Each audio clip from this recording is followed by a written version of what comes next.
In the early 14th century, the Mali Empire was a dominant force in West Africa, renowned for its wealth, culture, and expansive trade networks.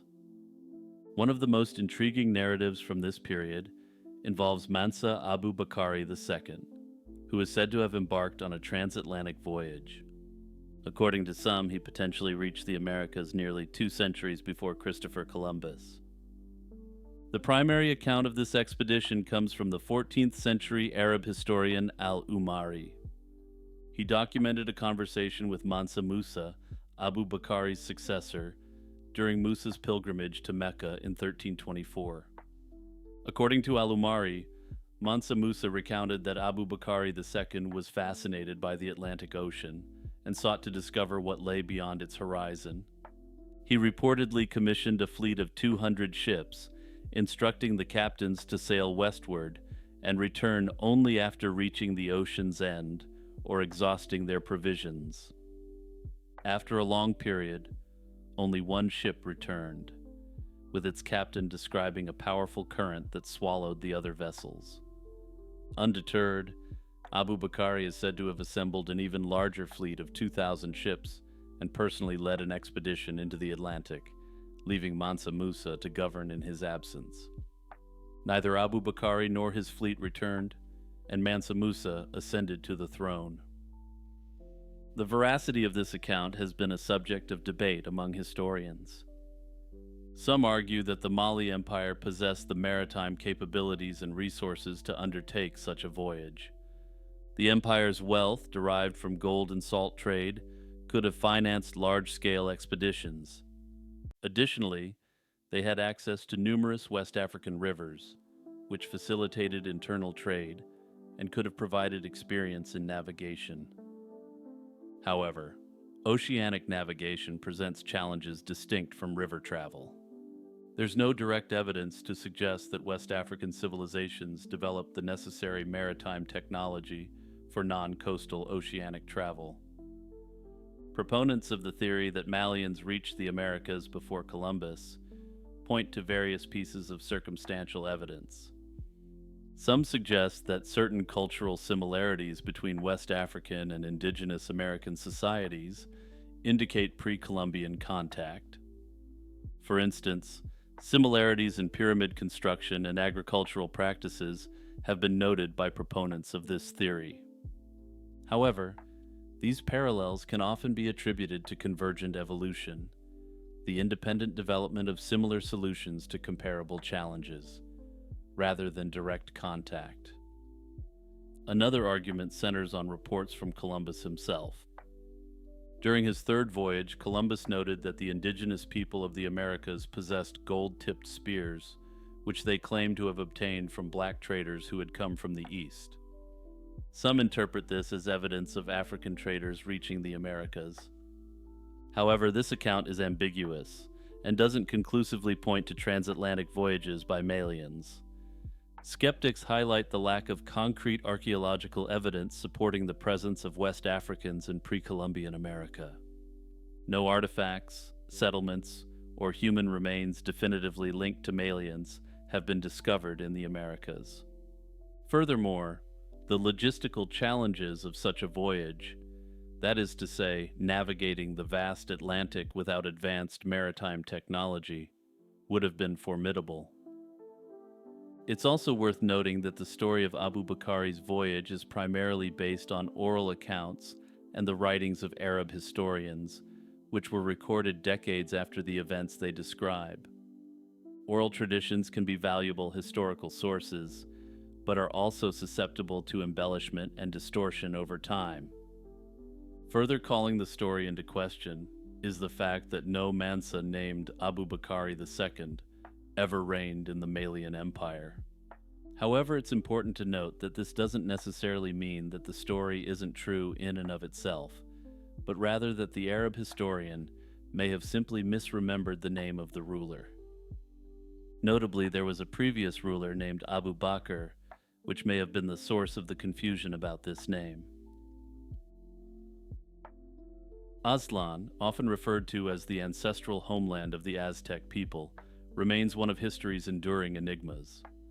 Described in various Nahuatl legends, Aztlan is depicted as an island paradise, abundant in resources and surrounded by water.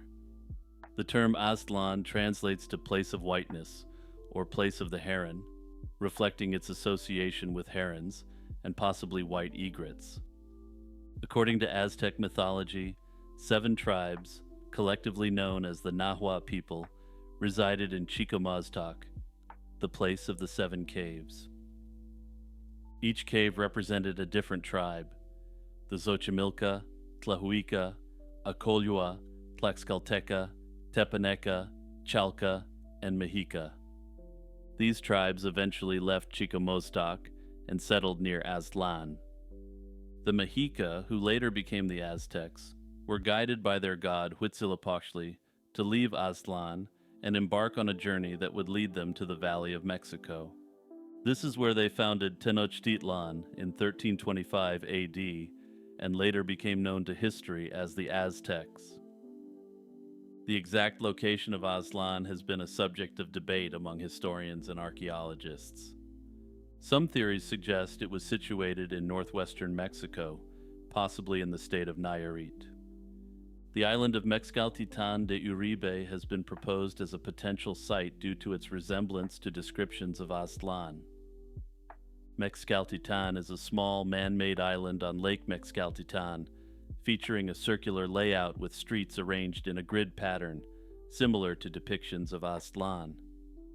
Other scholars have posited that Aztlan could be located in the southwestern United States, with some theories extending as far north as Utah. These hypotheses are based on linguistic and cultural similarities between the Aztecs and indigenous groups in these regions. However, no definitive archaeological evidence has been found to confirm these locations. The ambiguity surrounding Aztlan's location is compounded by the fact that it is primarily known through mythological narratives and codices, such as the Codex Boturini. These sources provide symbolic and allegorical descriptions rather than precise geographical information. Some scholars argue that Aztlan may not correspond to a real, physical location, but rather serves as a mythical origin story that underscores the Mexica's cultural identity and migration narrative. Despite numerous centuries of research, the true location of Aztlan, if it indeed existed at all, remains unverified. Longinus, often identified as the Roman soldier who pierced the side of Jesus Christ with a spear, has been shrouded in legend for centuries. Over time, this spear became known as the Spear of Destiny, Holy Lance, or Holy Spear, and it has served as a powerful symbol in medieval politics and modern myth-making. The story begins in the Gospel of John, where a Roman soldier pierces Jesus' side during the crucifixion to confirm his death. Although the soldier's name is not mentioned in Scripture, later tradition identified him as Gaius Cassius Longinus. Apocryphal texts, including the Gospel of Nicodemus, started to incorporate the soldier into theological narratives. By the 6th century, a significant set of myths had built up around him, and he was recognized in some Christian communities as Saint Longinus. Because the spear directly intersected with the final moments of Christ's life, it's believed to carry deep religious significance. Early Christians regarded relics associated with Christ's passion as especially sacred, so anything believed to have touched the Savior was revered. Legend held that the Spear of Destiny possessed mystical powers, conferring victory in battles and conquests upon those who wielded it. This notion took on political meaning as medieval rulers sought to legitimize their authority by obtaining the spear or claiming they possessed it. Throughout the Middle Ages, several European dynasties claimed ownership of the Holy Lance. One of the most famous relics associated with the spear was housed in the imperial treasury at Hofburg Palace in Vienna, Austria. This lance, sometimes identified as the Lance of Saint Maurice or the Imperial Lance, was connected to the coronations and reigns of Holy Roman emperors, who believed it was the genuine artifact.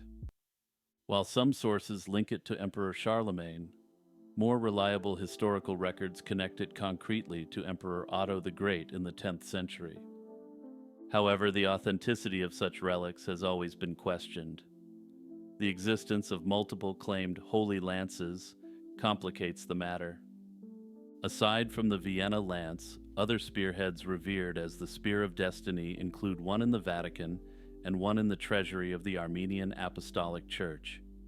Each claimant insists that their relic has the strongest historical or spiritual case, but rigorous scientific testing has been limited. Metallurgical examinations on the Vienna lance suggest it contains material from the 7th century or later, which would cast doubt on its direct connection to the time of Christ. However, it's important to note that even legitimate relics degrade over time and have to be repaired. It re-emerged into popular culture with rumors of a certain German leader's interest in occult artifacts during World War II. According to certain accounts, he was captivated by legends claiming that whoever possessed the Spear of Destiny would control world events. He allegedly sought to obtain it from Vienna's Hofburg Museum after Germany annexed Austria in 1938. Yet, some historians argue that while the Germans confiscated numerous cultural treasures, the leader's obsession with the spear might have been exaggerated by post-war authors. After the war, there was a strong desire to dramatize the German regime's connection to the occult. Despite the pop culture associations, there's no conclusive documentation proving a personal, sustained fixation by the leader of Germany on the Spear of Destiny. Regardless of authenticity, the Spear of Destiny's real power may lie in its storytelling potential. From early Christian apocrypha to medieval court ceremonies, it's been a tangible link to the sacred past, helping believers feel connected to Christ's sacrifice. For rulers, it was a potent political symbol, signifying divine sanction of their reign. And in modern culture, the spear continues to fascinate. It appears in everything from movies to novels to comic books, where it's invested with fantastic powers and the ability to shape world events. These fictional retellings often highlight a common human tendency, the desire for objects that grant supernatural authority and control. Today, the question of whether any of these spearheads is truly the one that pierced Christ remains formally unanswered. Scholars and theologians maintain a very healthy amount of skepticism.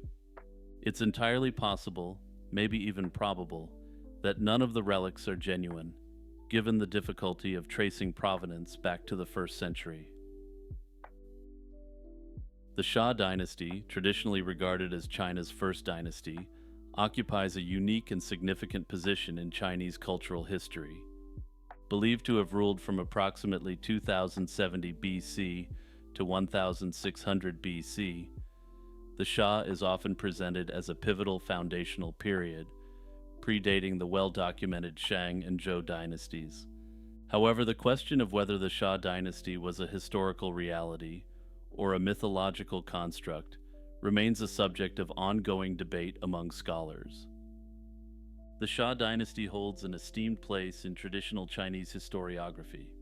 It's portrayed as the first hereditary dynasty in Chinese history, marking a significant transition from the semi-mythical era of sage kings to a structured and centralized state system. Ancient texts like the records of the Grand Historian by Sima Qian, written in the 2nd century BC, describe the dynasty as having been founded by Yu the Great. Yu is lauded for his extraordinary engineering achievements, particularly his success in controlling the devastating floods of the Yellow River. This is a deadly natural phenomenon that profoundly influenced Chinese civilization.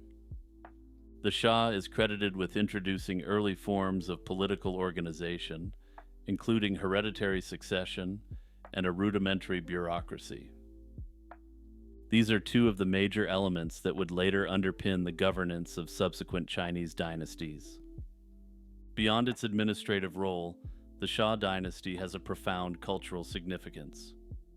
Its story is imbued with values central to Chinese identity, such as filial piety, meritocracy, and harmony with nature, aligning closely with Confucian ideals. As the purported beginning of historical Chinese civilization, the Shah provides a sense of continuity, linking the mythical origins of Chinese society to historically documented dynasties. Although the Shah dynasty's historicity has been a matter of debate, certain strands of evidence lend credence to its existence as a historical reality. Among the most compelling pieces of evidence are archaeological discoveries that align with the timeline and descriptions of the Shah dynasty.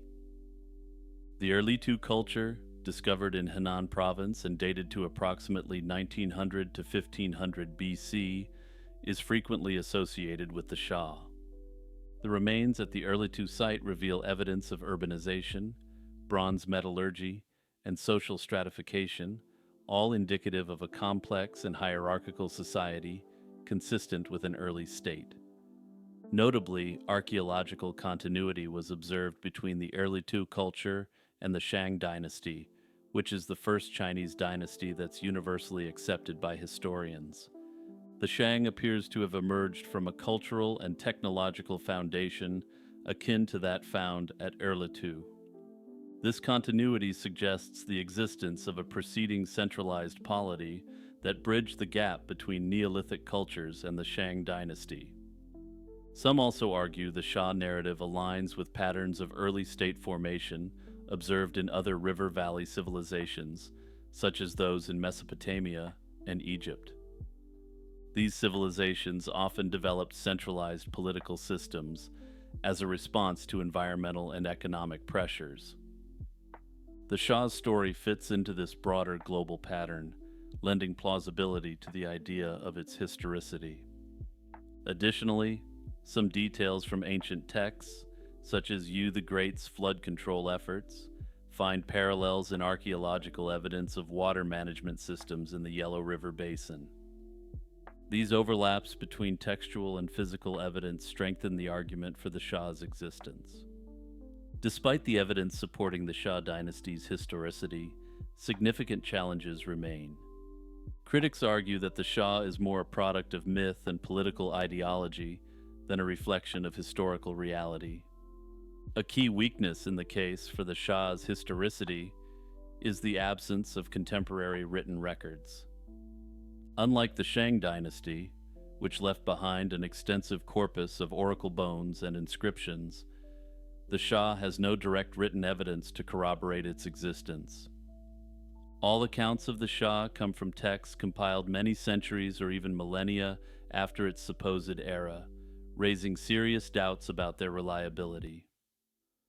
Furthermore, many elements of the dynasty narrative bear strong mythological overtones. Yu the Great, the founder of the dynasty, is depicted as possessing superhuman abilities, particularly in his ability to tame floods through sheer determination and divine support. These qualities place him in the realm of mythical heroes rather than historical figures. The seamless transition from the legendary sage kings, such as Yao and Shun, to Yu and the Shah dynasty suggests a continuation of mythological storytelling. The political motives of later historians further cloud the Shah's historicity. The story of the Shah gained prominence during the Zhou dynasty, running from 1046 to 256 BC, a period when legitimizing hereditary rule was critical for maintaining authority. The Zhou rulers may have retroactively constructed the Shah narrative as a precedent to justify their own rule, presenting themselves as rightful inheritors of a divinely sanctioned mandate. The records of the Grand Historian, while an invaluable historical resource, frequently blends myth with documented history, reflecting the ideological aims of its time. Even the archaeological evidence linking the Shah to the Erlitou culture is not definitive. While the Erlitou site demonstrates the characteristics of an advanced society, there's no explicit evidence tying it to a centralized Shah state. Some scholars argue that Erlitou represents an early phase of the Shang dynasty, or an independent polity unrelated to the Shah. The debate over the Shah dynasty's existence reflects broader issues in the interpretation of Chinese history. Regardless of its historical authenticity, the Shah narrative serves essential ideological and cultural functions. It acts as a foundational myth, establishing the concept of the mandate of heaven, a key political philosophy that legitimized the rise and fall of rulers based on their moral conduct. The Shah's story provides a framework for understanding the cyclical nature of Chinese dynastic rule, illustrating the consequences of virtuous and corrupt governance. In addition to its ideological significance, the Shah plays a vital role in fostering national identity. It reinforces a sense of historical continuity and cultural uniqueness, portraying China as a civilization with deep and enduring roots. In modern times, the Shah dynasty is frequently invoked as part of the 5,000 years of Chinese history narrative, emphasizing China's status as one of the world's oldest civilizations. Peking Man, a crucial discovery in the history of human evolution, was found in the Zhoukoudian cave system near Beijing during the 1920s and 1930s. These fossils, dubbed Peking Man, have become one of the most significant paleoanthropological finds. The first discovery at Zhoukoudian was made in 1921 when a human tooth was unearthed by Austrian paleontologist Otto Zadansky. Further excavations revealed an array of fossils, including skull fragments, jaws, and limb bones, belonging to more than 40 individuals. These remains were eventually classified as Homo erectus pekinensis, a subspecies of Homo erectus that lived roughly between 200 and 800,000 years ago. These fossils showed that Peking Man had a brain capacity smaller than modern humans but larger than earlier hominids. The Zhoukoudian site yielded over 100,000 stone tools, evidence of fire use, and possible signs of communal living. These findings suggested that Peking Man was a hunter-gatherer with the ability to adapt to the harsh conditions of northern China during the glacial periods. Despite ongoing debates, it is widely believed that these early humans had some form of social structure and were capable of controlling fire. In 1941, with the Japanese invasion of China escalating, there was a growing concern for the safety of the Peking Man fossils. American and Chinese scientists decided to transport the fossils to the United States for safekeeping. They packed the fossils into 2 large crates, which were supposed to be shipped from the Marine base at Qinhuangdao to the U.S. The crates disappeared en route, and their fate has remained one of the great mysteries in the field of paleoanthropology. Multiple theories have surfaced over the years. One conspiracy theory, particularly popular in China but not well known in the West, is the idea that the Peking Man fossils showed humanity arose out of China rather than out of Africa. This conspiracy theory generally suggests that the bones were intentionally destroyed by Japanese or American agents to cover up this fact. One other theory suggests that the crates were lost at sea after the ship transporting them was sunk by a submarine. Another posits that the crates were captured by Japanese soldiers and the bones either destroyed or lost in the chaos of war. Under this theory, the soldiers who captured the bones really didn't know what they had on their hands. Yet another theory, spurred by an account from the son of a U.S. Marine, suggests that the bones may still be buried beneath a parking lot in Qinhuangdao. The Peking Man fossil's disappearance has led to a slew of investigations, with some involving official agencies like the FBI. Despite numerous expeditions and studies, the actual location of the fossils remains unknown,